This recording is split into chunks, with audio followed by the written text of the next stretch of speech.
camera. Today's February 3rd, 2017. We're at the Atlanta History Center in Atlanta, Georgia.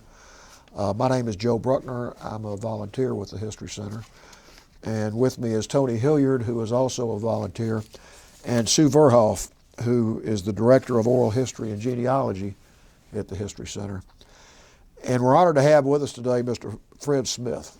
Mr. Smith is a veteran of the United States Air Force and has agreed to come in and talk to us about his life and specifically his experiences in the Air Force. This is part of the Library of Congress Veterans History Project, and Mr. Smith's story will be recorded and be put on file both with the Atlanta History Center and the Library of Congress. Mr. Smith, we really appreciate you coming in today and telling your story. Would you give us your full name and the city and state where you were born? Frederic Harrison Smith III, and I was born at Fort Sam Houston in San Antonio, Texas, in 1935. Okay, and what city and state do you currently live in? I live in Peachtree City, Georgia. Okay. Tell us about your upbringing. I was born into a military family. My granddad was a classmate of MacArthur's at West Point, class of 1903, and my dad was class of 1929. My mother's father was class of 1901 in Naval Academy and rose to be the CNO in World War II, Admiral Ernest J. King. So you really do have a military heritage. My friends used to say Fred Smith wasn't born, he had his orders cut. That's pretty good. Talk about growing up a little bit. Did you move around a fair amount? We sure did. My earliest memories are as a real young kid in Panama. I was born in San Antonio, but my dad got stationed down in Panama at Albrook Field at the time. He was a pursuit pilot. That was what they used to call old fighter pilots. And my middle brother was born there in '39, and then we moved up to Langley Field in Virginia about 1940, and the Air Force, the Air Corps at the time was expanding rapidly in anticipation of World War II. And my dad had a squadron of P-40s at Langley, and then moved up to be the 8th Group Commander at Mitchell Field. And they had, I think, 3 squadrons of P-39s. And in January of '42, he took that group to the Pacific. And Mother and my brother and I moved down to Washington. To be with most of her sisters. She had 5 sisters and a brother. Most of her sisters were married to servicemen, and so the sisters gathered around Grandfather King in Washington while their husbands were overseas. You were at an age where you pretty much knew what was going on with World War II, weren't you? I know you were a young man, but still. Yeah, I was very well. You know, of course, being with my dad, being overseas, the letters he wrote, Mother'd read to us, and it was with all my cousins. The Admiral's house at the Naval Observatory, now the residence of the Vice President, was my grandfather's quarters. And we'd go there every Sunday to have lunch with him. And there were a whole bunch of us cousins. We used to get in trouble. So you were normal? Yeah, normal. They had a bunch of Marine guards there, and the guards had devil dogs, the war dogs. A lot of them were Dobermans. And we found out where the kennels were. And would rattle her cages and run away. Well, you were, I guess when Pearl Harbor was attacked, you were 6, 7 years old. Do you remember that day? Yeah, I was sitting on the front steps of our quarters at Mitchell Field, and I think we heard on the radio, or anyway, things got real exciting about that time. The whole base they started digging slit trenches in the parade ground. Oh. They were, it was panic. Wow. Is what it was. But the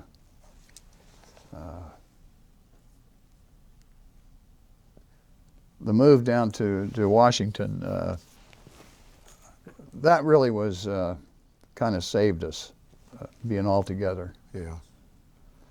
Well, you were right in the center of where things were going on, too. True. I remember my granddad's was the skipper of the carrier Lexington, and she got sunk at the Battle of Coral Sea, and that Sunday we were told, be very quiet because Granddaddy's very sad today. Oh, and, gosh. We'll talk about your experiences from that point forward, during the war, after the war. Well, I'd always wanted to go to West Point. My dad had, they have a wonderful yearbook there called the Howitzer, and had wonderful pictures, and so I wanted early on to go to West Point. And at the time, officers had a tough time getting an appointment because they had no regular basis and no political pull. So it's possible for you to compete for what's called a presidential appointment. The president has a block of appointments that he gives to regular Army at the time officers and regular Army enlisted guys for their sons. Oh. And then they had a wonderful prep school at the time at Stewart Air Force Base for enlisted guys. And so I, after high school, I enlisted when I was 3 months 17 in 1952, and went to that. And I enlisted in the Air Force, but we had all services there. Is that West Point Prep? Is that Yeah, what it's called? yeah. It's now on the post at West Point. So we had all services there. We were grouped in infantry companies. Very good academic and physical. The entrance exam is not just academic. It's a pretty tough physical exam too. The physical abilities. So they trained us up pretty good, and that made Beast Barracks, the West Point basic training, we got it a little easier than the rest of them because we already knew how to clean an M1 rifle and spit shine shoots and march. 3 important things. Yeah. And plebe year was, I had a jump in I'd taken 3 years of French, and for some reason or other I got French as a language there, so that was a gut course. And a couple others, so I did okay for the first year. After that, the academics got pretty tough. I was a pretty good liberal arts student, but I'm an engineer, I'm a memory guy. And I didn't have any particular desire at the time to fly. I'd flown and gotten airsick. And so that wasn't a big romantic thing for me, and I was thinking about going into the armor, and the armor guys ride to work. And the end of my sophomore year, we had 30 days of leave in those days. My dad came, he was stationed out at Colorado Springs at the time in Air Defense Command, and they had a B-17 tricked out as a transport. He would come and pick up cadets from the West and take them home for leave. And he did that summer and picked me up, and then I had a couple of days with my mom, and then there was a big gunnery meet down in Yuma, Arizona. All the air defense fighters were down there for competition. And he put me in the back seat of a T-33 with a very sharp front seat lieutenant colonel. And we flew down there. He flew in another airplane. And then to watch the fighter pilots, I got to fly in a target ship, towing a target for these guys to shoot at in a T-33 and then in a B-45 light bomber.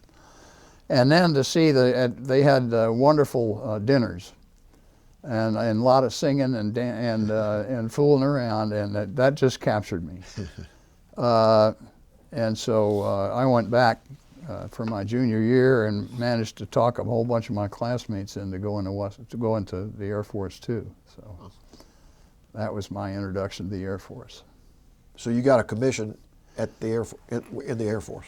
Yes, the Air Force Academy's first class was 59, so they took 25% of us and 25% of the Naval Academy into the Air Force for those years prior. Okay. We'll talk about your first days of active duty and where you went.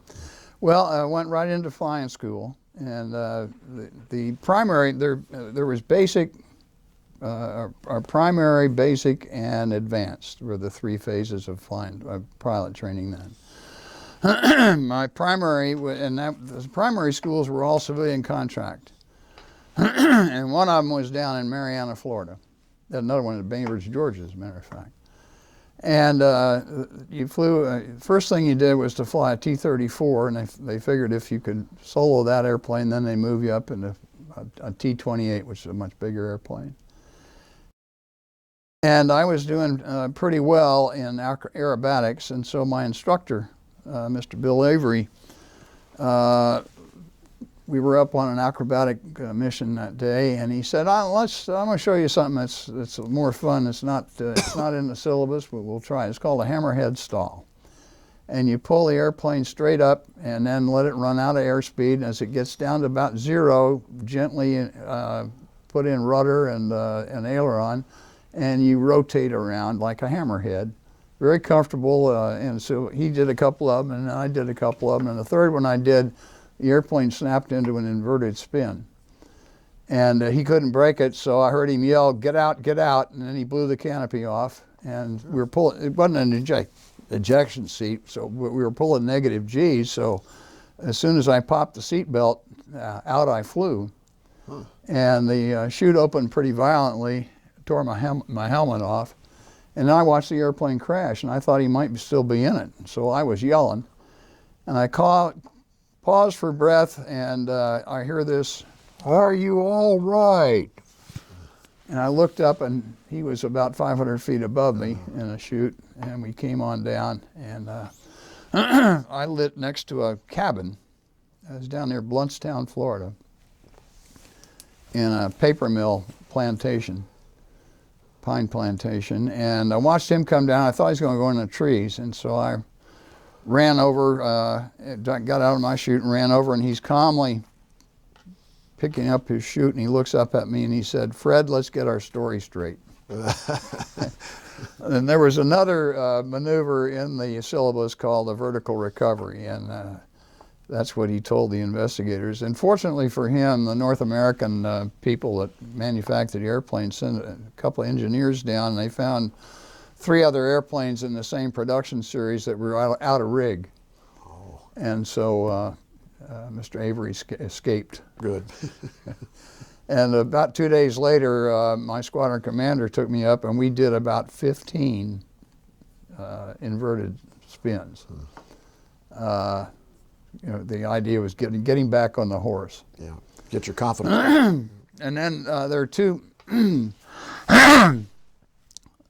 There are 2 paths after primary to go to basic. One of them was multi-engine and the other was fighter. And I wanted to go fighter. And I scraped myself up a little bit on that jump out, and a medic there at the clinic, tech sergeant had treated me. And so when it came time for that fork in the road, I was too tall because of ejection seat limits. I was too tall for jet fighters. So I went and bought a case of beer, and I took it down and gave it to the sergeant, and he adjusted my seating height. So I went to Laredo, Texas for jet training. And subsequently, because my dad was so enthusiastic about air defense, as a matter of fact, air defense was big business back then. We had 106 squadrons active in reserve and guard air defense squadrons at the time in Air Defense Command. And so I went up to Perrin Air Force Base in North Texas to learn how to fly the F-86D, the interceptor version. And my first assignment out of that active duty assignment was to Sioux City, Iowa, 14th Fighter Interceptor Squadron at the municipal airport there. And the 86s were being phased out, so as they phased out, guys were sent to other units. A lot of them went to radar sites, which was not very popular. I went to Ramstein Air Force Base in Germany and flew the F-86D and then transitioned to the 102 and stayed there until 1962 when I came back and was stationed at Andrews and then Dover Air Force Base flying F-106s, which was a wonderful, very advanced, very fast interceptor. In '63, I went to Squadron Officer School over at Maxwell, which is a 3-month course for company grade officers, and took the entrance exam for business MBAs at Auburn, which is you took that and then the Air Force Institute of Technology decided where you might go for a master's. And so I went back to my squadron, and one day I got a call from the Air Force Institute of Technology, captain up there, and he said, Fred, next year, we start in '65, you're going to go to graduate school. And he said, where do you want to go? And I said, well, I'm not sure I stand high enough for Harvard. And he said, yeah, you did. Well, that scared me because Harvard's a very tough school. And so I said, let me call you back. And I went into my operations officer, Major Howard LeBeau, and I said, sir, AFIT, it's time for AFIT, and they say I can go to Harvard, and I don't know about that because it's such a hard school. And he said, Fred, call them back and tell them you're going to Harvard, which I did. Yeah.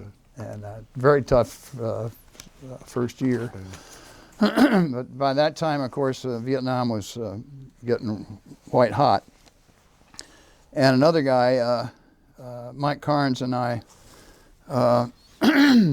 were Air Force, and we both wanted to go to war in fighters. And so we went down to the Personnel Center at Randolph. We were flying T-33s for proficiency up there. Went down and collared the fighter assignment folks and got F-4s. First, we said when we got there, we'd like to go to F-105s because that was the big TAC fighter at the time. F-4s were just coming into force. And they said, no, you're not going in 105s. We're losing too many of them. There are not going to be any left. Wow. And so we got F-4s. And we trained up at George Air Force Base, and then I went to Cam Bay, South Vietnam, joined the 12th TAC Fighter Wing and the 558th TAC Fighter Squadron flying F-4Cs. Now, what year was this when you went to This was 68. 68, okay. Yeah.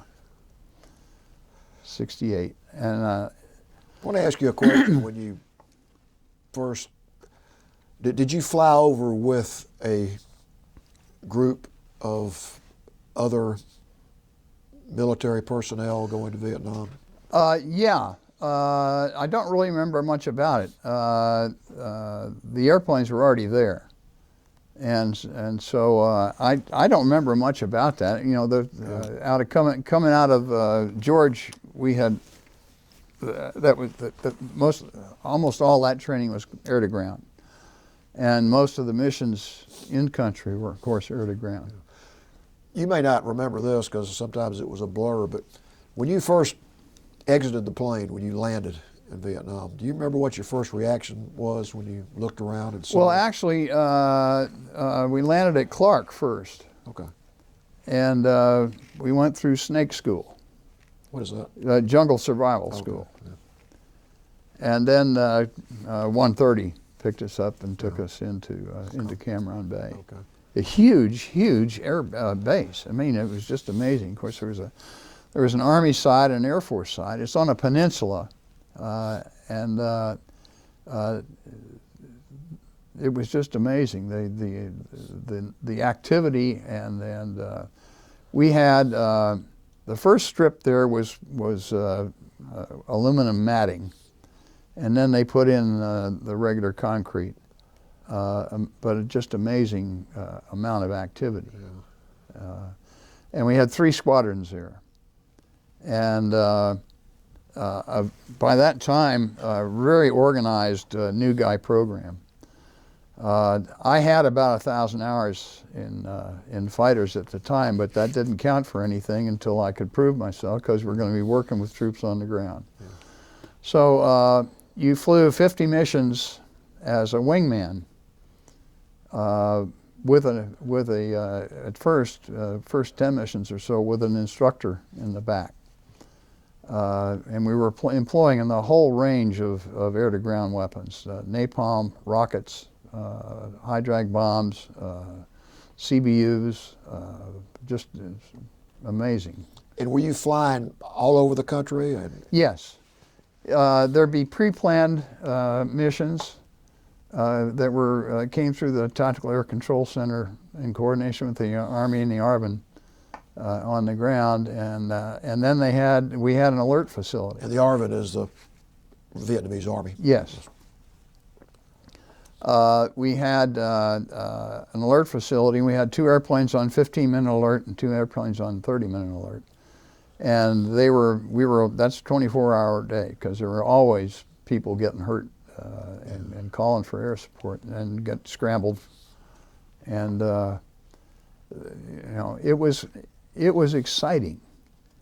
It was particularly rewarding for me because I knew I had classmates on the ground in various Army branches, and you got pretty darn good at it. Matter of fact, super. We were flying so much. We'd fly a couple of times a day. I had 206 missions that year. Boy. Me and they crewed you with a permanent backseater, so you got real coordination. Yeah. At the time, they were pilots, and they're not a very happy bunch of young pilots in the back seat. Yeah.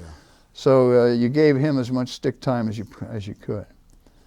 The runway had been made with local sand and a high silicon content, which made it slick when it got wet.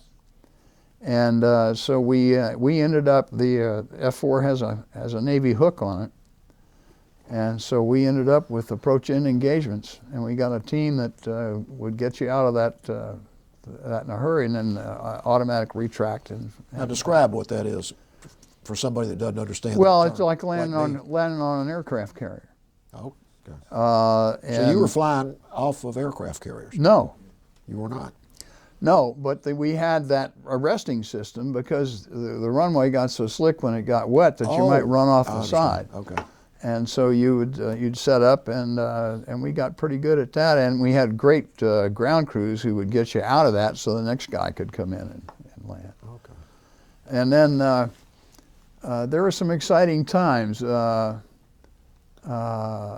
Remember one time, a famous guy, and I can't remember his name, who had flown the fastest airplane in the world at the time. He was a test pilot. Was a lieutenant colonel, and I was on his wing, and he had a hung bomb and couldn't get rid of it. And so he said, "Fred, get up underneath there and check and see if it's secure." And so I did, and it looked like it was a 500-pound bomb. It looked like it was secure. So I said, "Looks good to me." And when he touched down, it came off and skittered across the sand. And that was kind of exciting. And then he got shot up another mission and couldn't get it right gear down. And so the word went out, hey, he's coming in and he's got one gear hung up. And so everybody came down to watch this. And his idea was to hold off with the opposite stick. And the trouble is that the F4 has what's called a blown wing, and when you cut the power, you cut the air across the wing, and so he ground looped into the sand. Nobody hurt, but it was an exciting day. Yeah, yeah, I guess so. Yeah. Anyway, that was a great tour. That was a great tour. And then because the Air Force had invested in my MBA, they wanted me to go back and use it, so I rotated home. Let me go back to your Yeah. tour. Flying as many missions as you flew, you must have had some fairly harrowing experiences. Well, the worst, and it was same for the. I had 2 tours. The second tour was the same way. Night close air support, particularly in the Monsoon Series, was a hairy operation, and you were more scared about getting vertical and augering in than you were about being shot at. And so, and in the Monsoon Series season, that was pretty tense. That was pretty tense. What type of? Well, I've got one other mission. Early on, it was my 5th combat mission. There was a fight up in north of us, and it was against a special forces camp. It's called Camp Duck, and they were overrun. And they did get an airplane in there, a C-130 in to evacuate it. And they left 3 Air Force controllers on the ground. And so Joe Jackson from Noonan flew C-123 in there. And my lead and I, we were trying to saturate the area to keep the fire down. But the airborne command control C-130 said, okay, and we were flying F-4Cs, which did not have an internal gun. Sometimes we carried a 20 millimeter pod, but we didn't have those. And we watched him land. And then the controller said, okay, I want you both of you to fly on either side of the runway right after he takes off. And if you can't shoot, pretend you're going to shoot to keep anybody from shooting at him. So we made passes as he took off. We made low passes to try and keep their heads down. So. Did he draw any fire from the ground? I think he did. As a matter of fact, I think the airplane got shot up, but we never got to talk to him. He went to another base. But that was my 5th combat mission. And in the early times, they put a very experienced backseater in there. And my 5th mission, my thought was, good God, is it going to be like this for the rest of the year? Yeah. Well, about what percentage of those missions did you draw fire or get into a situation where there was a little bit hairy? Well, somebody would get a hairy experience every day. It didn't happen to me every day, but there were some. But one of my first combat missions with an instructor in the back, I remember seeing red tracers come across my nose. And one of our backseaters got shot down twice. And the first time he lit in a freshly manured rice paddy. And the guys in the 130 that went down and picked him up from where he'd been recovered by a chopper put him way in the back. And the second time he got shot down, we sent him home. We called him Magnet Ass. And then we got off the alert facility one day. We got scrambled, me and a wingman. And there was a special forces camp under attack. And we got there, and the forward air controller was working a flight of F-100s. And we checked in, and he said, I've got 2 Huns working here. The run-in is restricted. You've only got one run-in on this thing. And we had high drags and napalm. And he said, the bad guys down there have got a 14.7 automatic weapon, and it looks like he's starting to get the lead, so be careful. And he said, well, I had the napalm, and he said, I want the high drags first. So Joe Assalone was a AC, the aircraft commander. And so he rolled in, and I was orbiting on top, and I watched him, and right after he got right over the target, he blew up. And what had happened was that they had hit one of the bombs, and it had gone a low order explosion and blown his wing off. And I see it doing like this, and then pop, 2 chutes. Wow. Now, bear in mind, he's delivering at 500 knots. So, and so both the forward air controller and I got on guard channel and yelled that we had an airplane down, a crew down. And God bless the Army, within a few minutes, every helicopter in that particular corps was inbound. And they were badly beat up with flailing and hanging in a tree, and they got them out. And the Special Forces guys put a column out. So there was just amazing response. The relationship between the Army and the Air Force in those days was just fantastic. Just fantastic. That was one of the evident. Anyway, both those guys got sent back to the hospital there at Cameron Bay and then processed home, and they both recovered and got back on flying status. Oh, okay. Yeah. There was one other mission I remember. We had a deputy commander for operations, and if in a fighter wing you have the wing commander, then you have three other full colonels, a vice commander, and then the deputy commander for operations and deputy commander for maintenance. And the DO for operations was a kind of a fiery guy. And he'd been up working a flight along the Ho Chi Minh Trail over in Laos.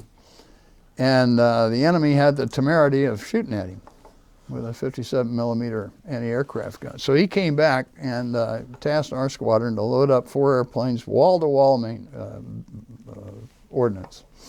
I had 750-pound bombs and I had CBUs. And he orbited. He was going to be the airborne forward air controller. So he was orbiting and directing, and for some reason or other, guys weren't on target. And it came my turn, and I ended up going straight down and salvoed the whole load, and it hit right on the target. And he went bananas. He went bananas. I won't tell you what he said, but he went bananas. So that was an exciting day, but don't shoot at the colonel. Well, it sounds like you had a lot of exciting days in that first tour. We did. So did you spend a year? Was your tour of duty 1 year there? Or yeah. Approximately. Approximately. Okay. Yeah. Where did you go after that first tour? They went back to the Pentagon and worked in officer promotions. And that was a very interesting, I wrote the officer promotion program each year.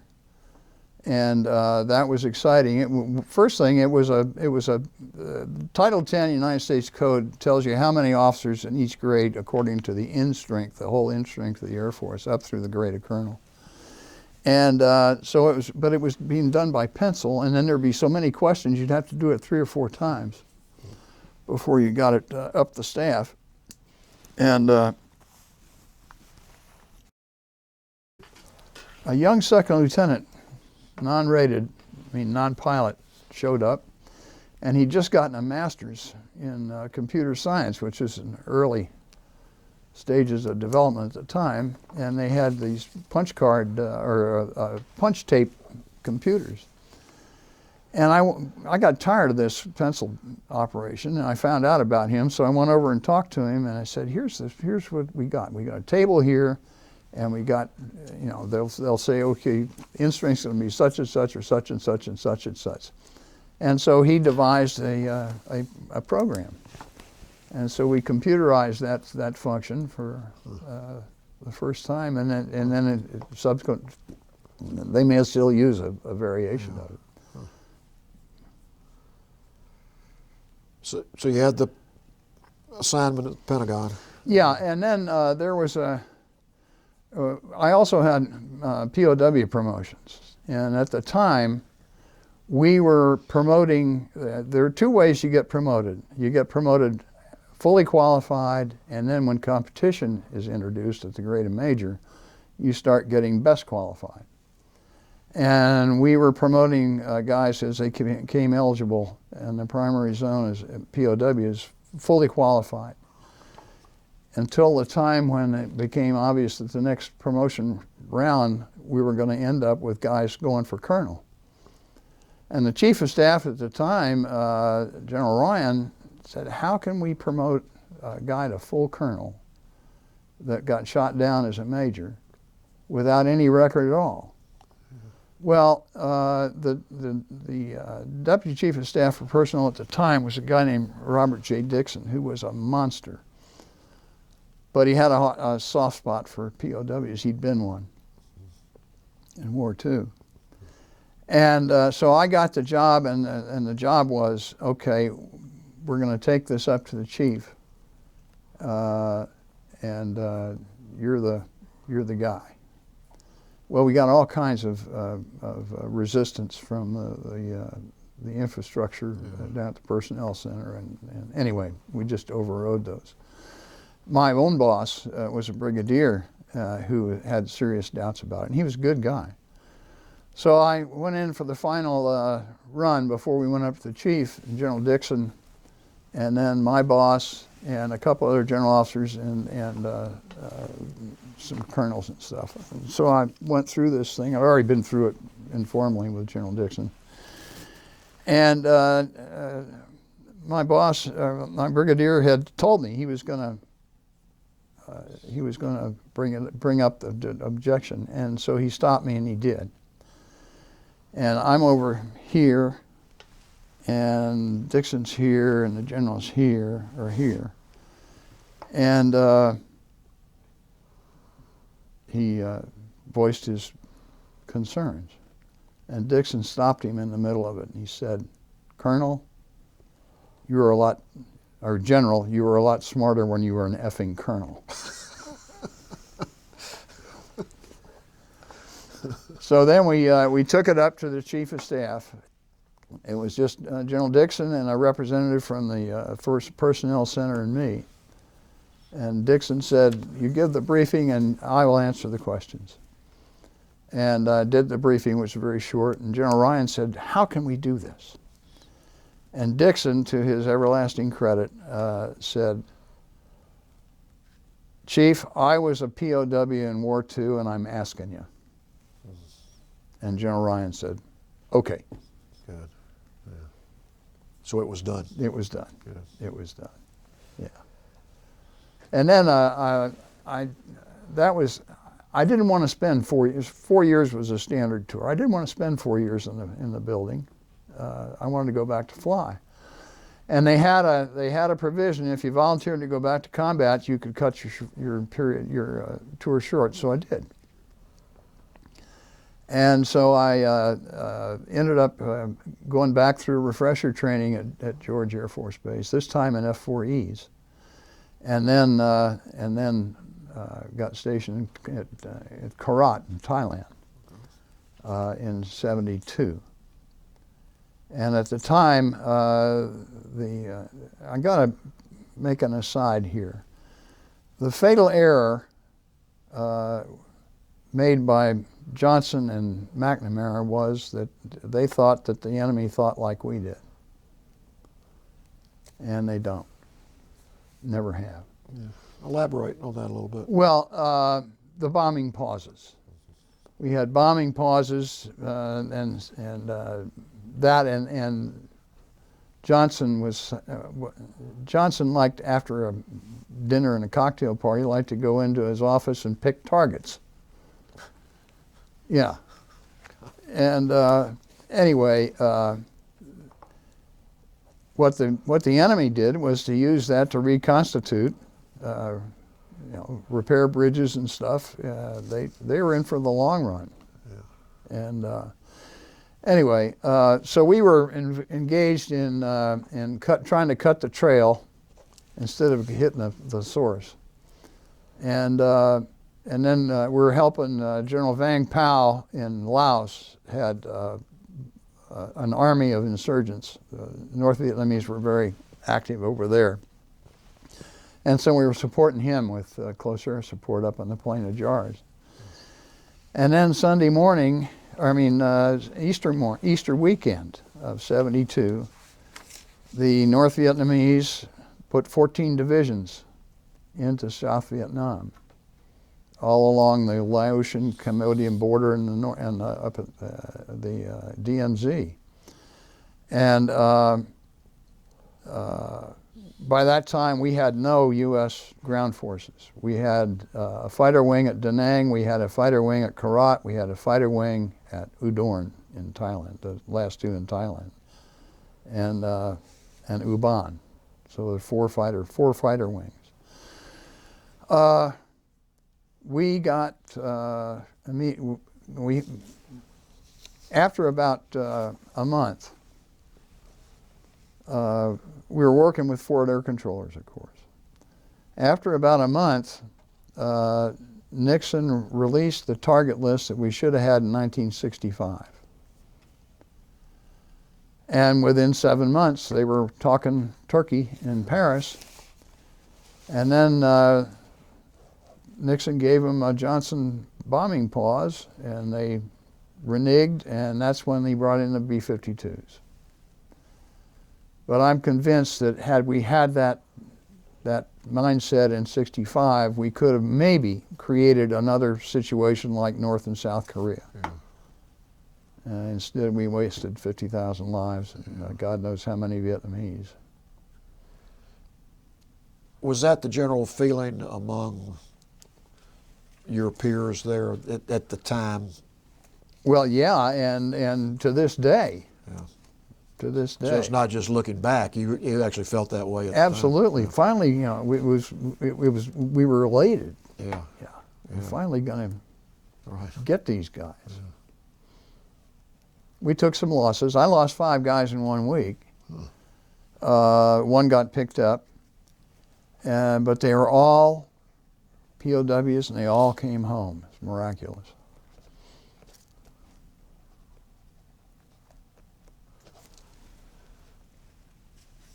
So in your second tour, were you essentially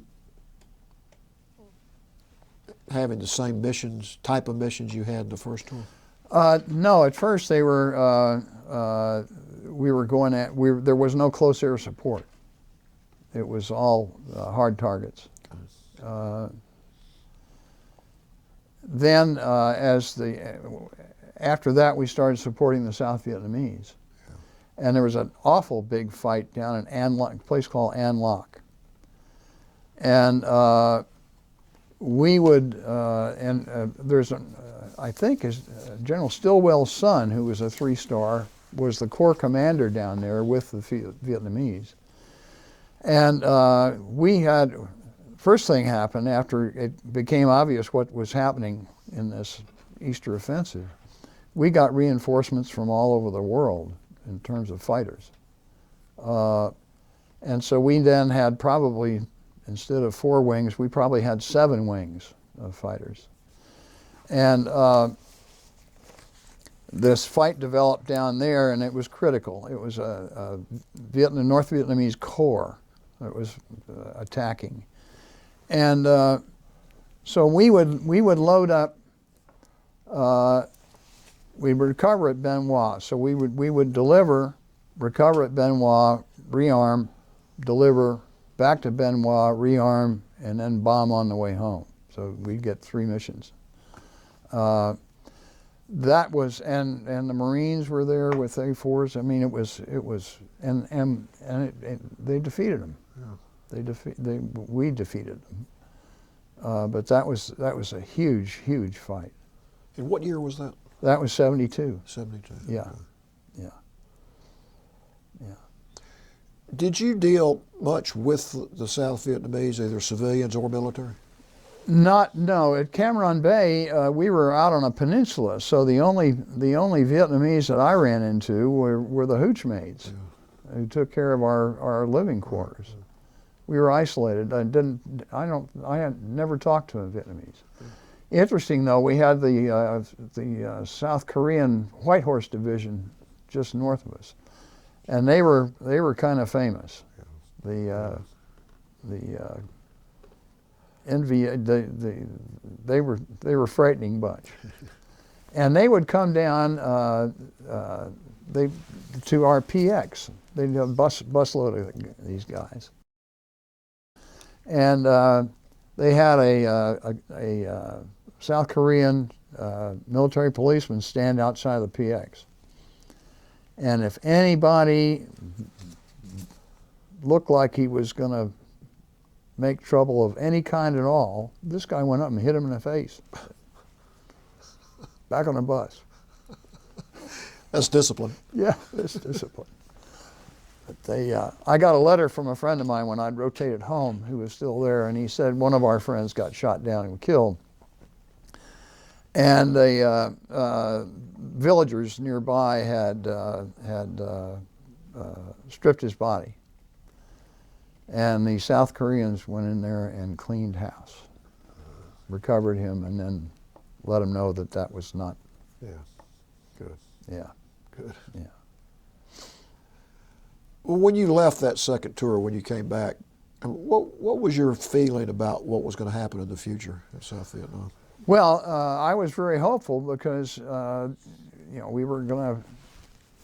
we did what we needed to do. We got them, and they gave us most of our prisoners back. Now it turns out that maybe they didn't. Somewhere in their negotiations, they got the impression that we were going to give them $4 billion to help them rebuild, and so they held back guys in the prisoner exchange. And to this day, there are a lot of us who believe that there are probably 300 guys that never got home because they were. Really? And then we didn't pay them, and so they had these guys, and I'm convinced that happened. Oh. And a lot of us are. Yeah. A lot of us are. Well, that's very interesting. Yeah. Realpolitik, I think, is Yeah. the kind of name you put on that, but awful. But I came back, my old squadron commander from Cam Bay was the wing commander at MacDill in an F4 replacement training unit. And so he asked me to come back and join that outfit. And I did, and ended up as a squadron commander there. And then got promoted 06, and that's when I went to Argentina after 6 months of language school. Talk about your assignment in Argentina. Well, we had it used to be called MAGS. Down there they were called the Military Assistance Group, all services. And I had, my mission was logistical support. The Argentines had been cut off from a lot of things because of political activity down there. And then they nearly lost their country to the Che Guevara kinds of guerrillas down there. But they had a terrible internal problem, Peronists that were raping the country. And anyway, they had $10 million they could spend on logistics. And I had 2 logistics senior sergeants, and they had 5 C-130s, so I had a lieutenant colonel maintenance officer to help them with the 130s. I had a C-130, C-130 aircraft commander type major to coordinate with them, and then I had a helicopter guy. And things got kind of touchy. I got down there, and there were rumbles. Mrs. Perón, the second Mrs. Perón, was the president, and they kept. They weren't, in the military's view, they were not addressing the guerrilla problem aggressively enough, and the corruption. Mm-hmm. And the militaries down there consider themselves the guardians of their constitution. And they finally did it. They took over, a coup. They call it golpe, a coup. And I knew the new chief of, well, I knew the chief of staff. I knew a lot of the Argentine Air Force people, and had great respect for their professionalism. They didn't have much, but what they had, they used well, and knew well. So it was a very interesting couple of years. What kind of missions were you engaged in while you were down there? I never flew. I was supposed to be able to fly with the attaches. They had a King Air that they used for the ambassador and some intelligence activities. And I flew once with them. I knew I could get on status with them, but it was pointed out to me that if I did, that I would be considered by my counterparts as a spy. Oh. And so I didn't fly down there during that 2 years. And what year was that? That was 2 years. That was I went down there in '75, late '75, came back in mid '77. Well, I guess you did have an opportunity to deal with the Argentinians a lot, didn't you? Oh yeah. That was your main assignment. To this day, I have great friends. Good. And very effective Air Force. If you look at what they did with the Brits at the Malvenus, that was a badly advised action, but they sank 5 British destroyers and a container ship with those things, and they were skip bombing with our World War II 750-pound bombs that we'd given them. So gutsy bunch of guys. Talented too, apparently. Yes, indeed. Yes, indeed. Yeah. Yeah. But it's a tragedy, and my friends down there still are disgusted with the Peronists and what they've done to the country, and continue to do with the country. They have I went out to visit an air depot out in the boonies. And the colonel who commanded it, he asked me over to his quarters for supper one night. We were talking, and he said, we were talking about the conditions in the country. He said, "Fred, we're just too rich." He said, "You throw 2 seeds on the ground, they grow here." And they're just, there are so many things that the Peronists can steal and do that the rest of the country suffers. And beautiful country, absolutely beautiful. Didn't get to travel too much because of the guerrilla activity. I did get down to a wonderful place called Bariloche in the Andes, gorgeous place. But wonderful people, and the beef, fantastic. Well, that had to be one of your more enjoyable assignments. It was a fascinating assignment, yeah. And then came back to go to the Air War College at Maxwell. Well, continue on with your career and what you were doing, what was happening from a personal standpoint and family. And well, I was still a bachelor. I didn't get married till I was 49. I was getting all these assignments, and some pretty darn interesting ones. So anyway, I came back to the War College at Maxwell Air Force Base and matriculated there, and then was sent out to be the vice commander of the AT-38 Wing at that time at Holloman, which took brand new pilots and taught them fighter tactics in the AT-38, a lot cheaper than putting them right into fighters. And they had a little pod that they carried. They could shoot rockets, drop practice bombs, And then they had a minigun they could put on it, and there was a range out there. And so that's that, and then air-to-air. It was a very comprehensive program. I was the vice. And when I left, we had 110 T-38s there. We also had it was the J85 Engine depot.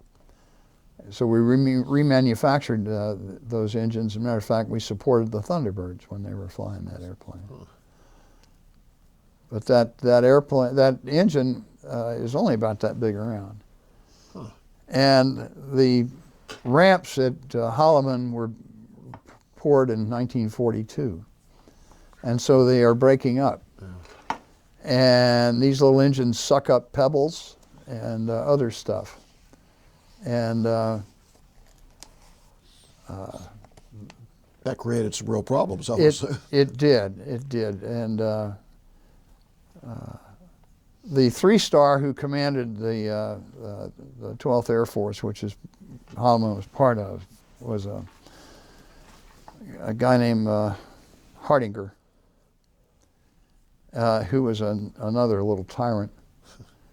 And he said, I need to get to know my vice commanders. He had a bunch of wings.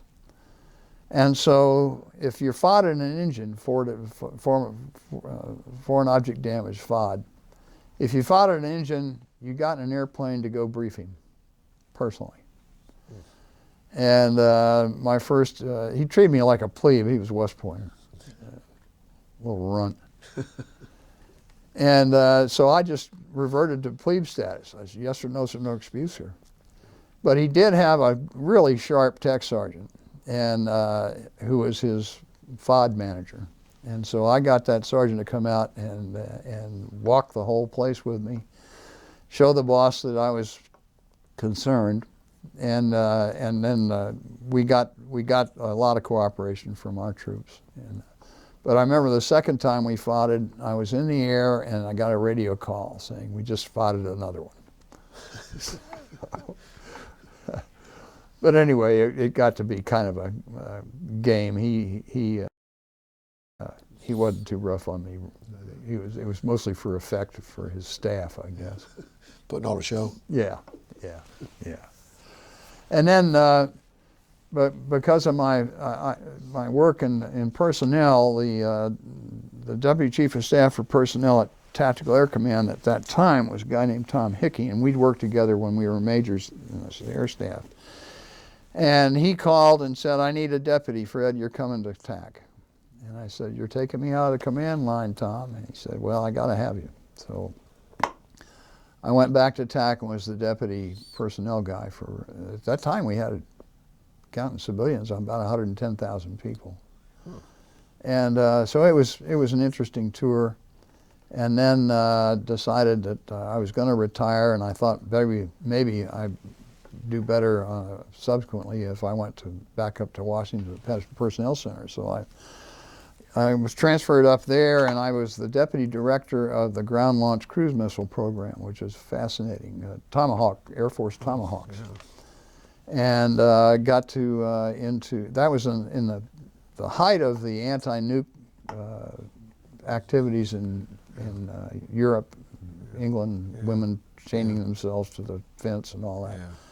So the negotiations for basing were real sensitive. But our NATO allies really fell in line for us, because the Russians had just put in SS-20s, which would give them no warning. And so we developed the Army missile, I can't remember the name of it, and the Tomahawks.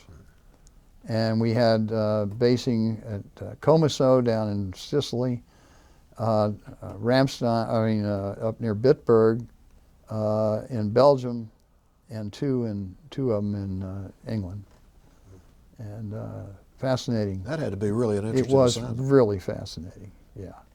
And that was my final assignment. And so you left active duty in 1982, is that right? Yes. Okay. Yeah. What were your emotions after that many years serving? Really kind of relief. I would love to have gone back to flying, but that just wasn't in the cards. So it was time to do something else. Yeah. So what did you do after you got out? Well, first I got hired by a Beltway Bandit defense contractor, CACI.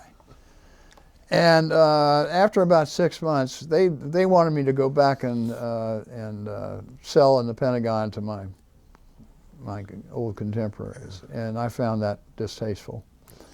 And so I resigned, and about 3 months later, my old squadron commander from Cameron Bay, Mort Muma, called me up.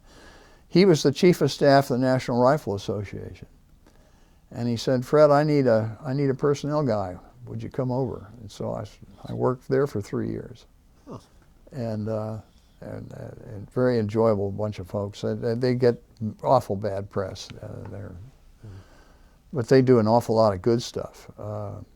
Kids working on the support of hunters and publishes 3 major magazines. And we were trying, he and I and John Bartolf, another West Pointer, who was actually my immediate boss, we're trying to drag it into the 20th century from an administrative standpoint. And we managed to cross swords with the 5 old wealthy guys who at the time were actually running the Corps. And so we were fired in a bloodbath that made the Washington Post. And about that time I'd gotten married, and my wife was from Connecticut, and we moved up there. And I had a variety of jobs up there. And then came down here to help start an airplane parts business. We bought $400 million worth of Delta's surplus spare parts. They had a regional distribution center in Fairburn. And worked there for a couple of years, and then Social Security was within reach, and so I punched out. Yeah.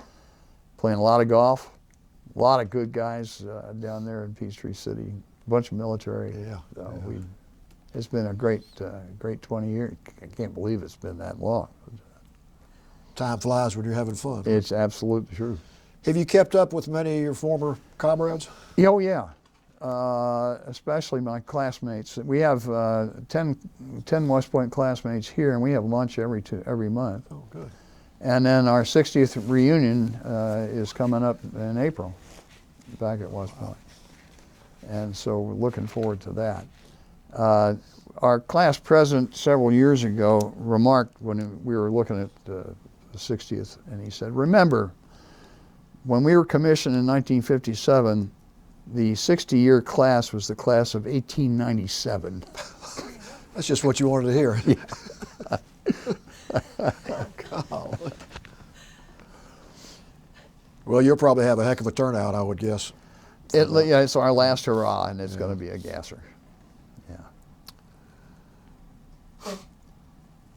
Sue and Tony, do y'all have any questions? Or I think I'm good. Tony, you have anything? No, I'm fine.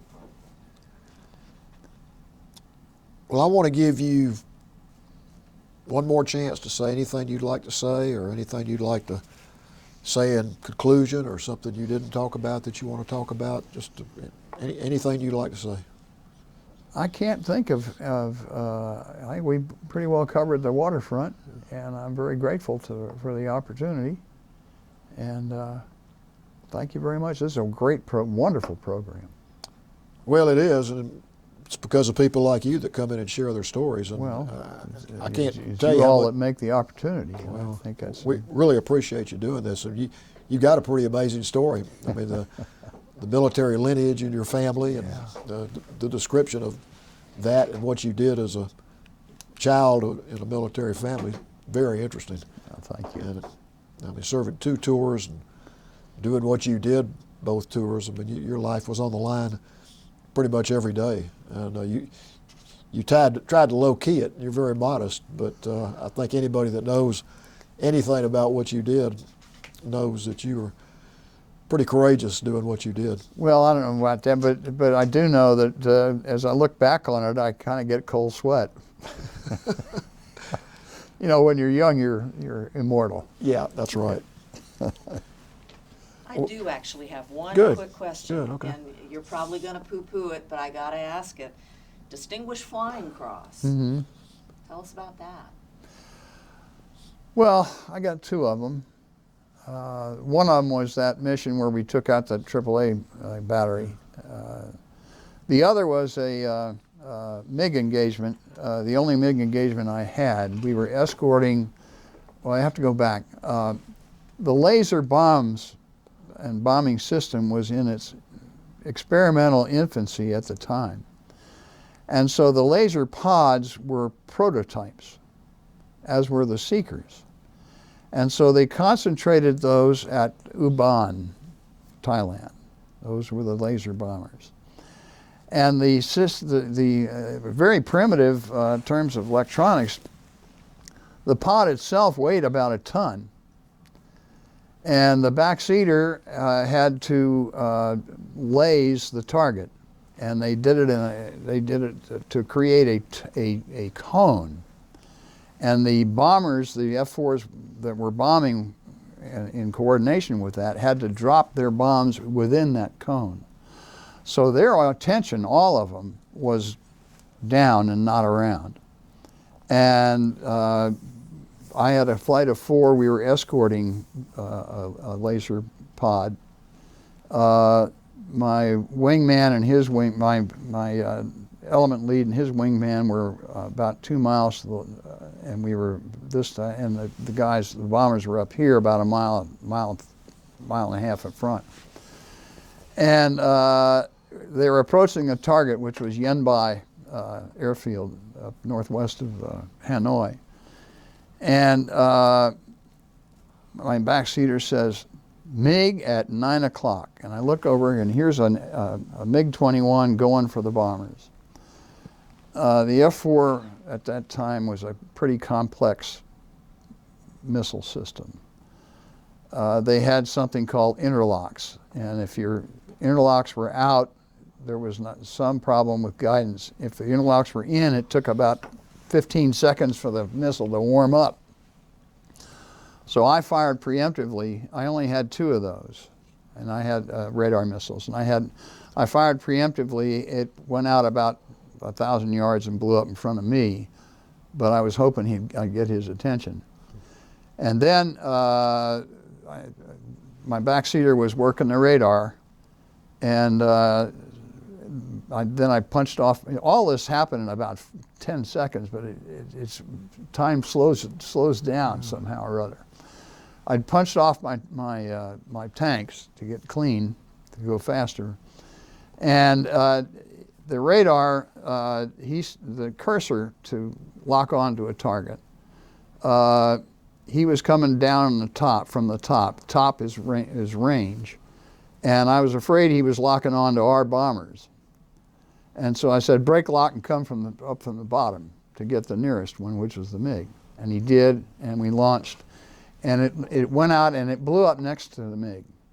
And he was probably, I don't know, less than half a mile in front of us. And he broke right off, which means I probably peppered him. In the meantime, my wingman shot his wingman down.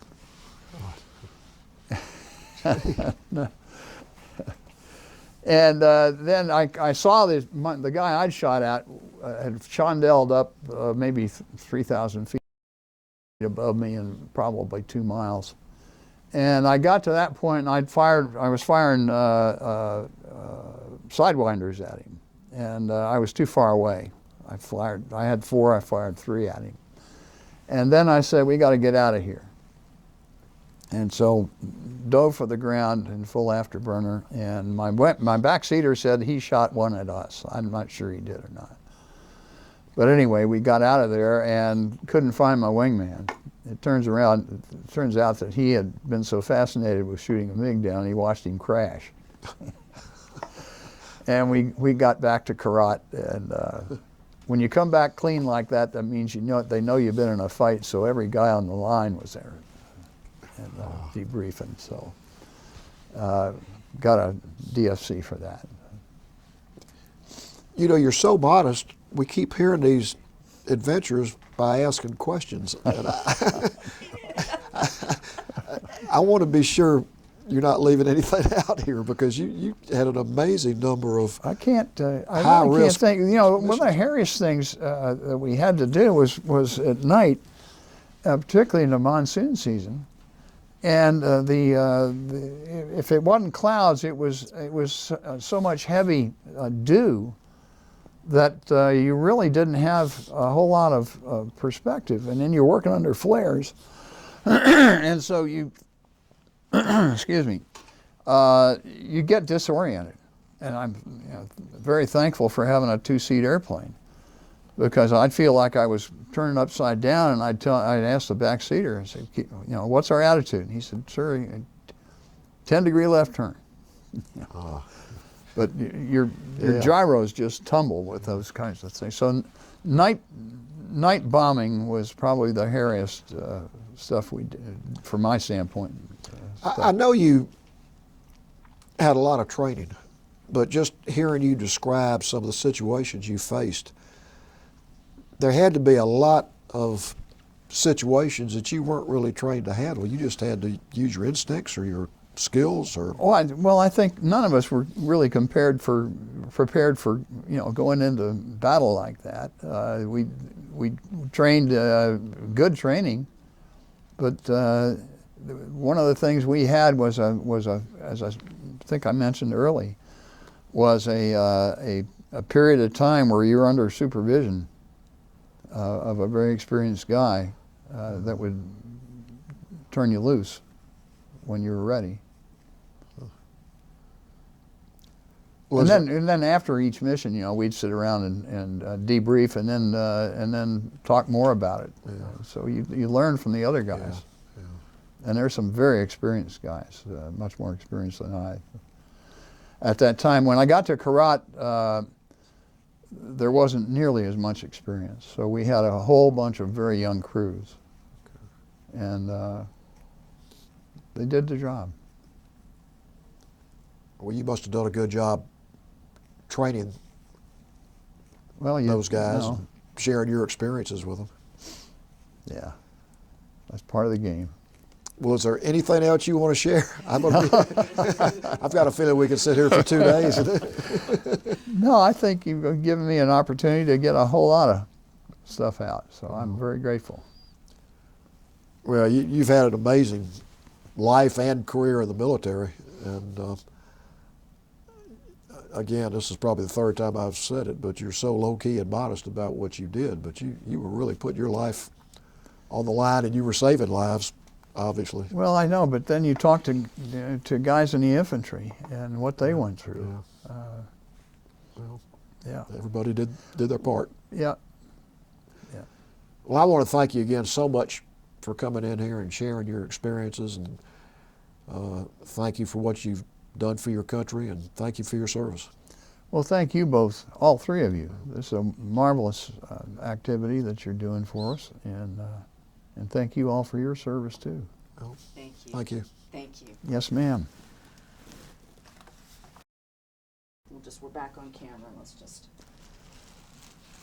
the gun camera. Yeah, that is, and I've kind of forgotten what's on it. But we had gun camera on every mission.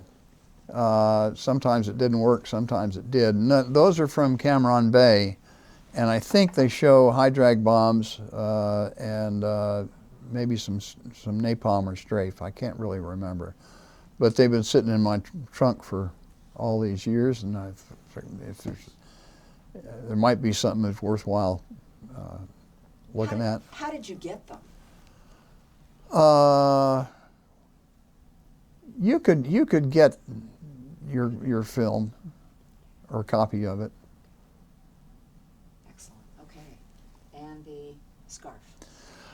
Okay, that is a compilation of terms and things and places and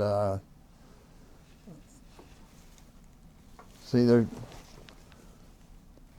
Okay, let me just hold it up. Sure.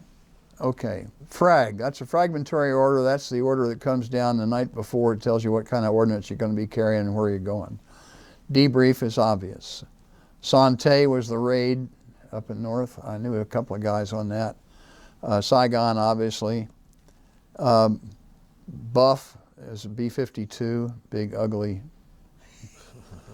CBUs, Misty was the first of the fast forward air controllers, F-100s. Karst is the limestone mountains in Laos. Blood chit is something you carried to show a peasant that you needed to get out of there and they'd be rewarded. Snake School was at Clark Air Force Base. That was jungle survival.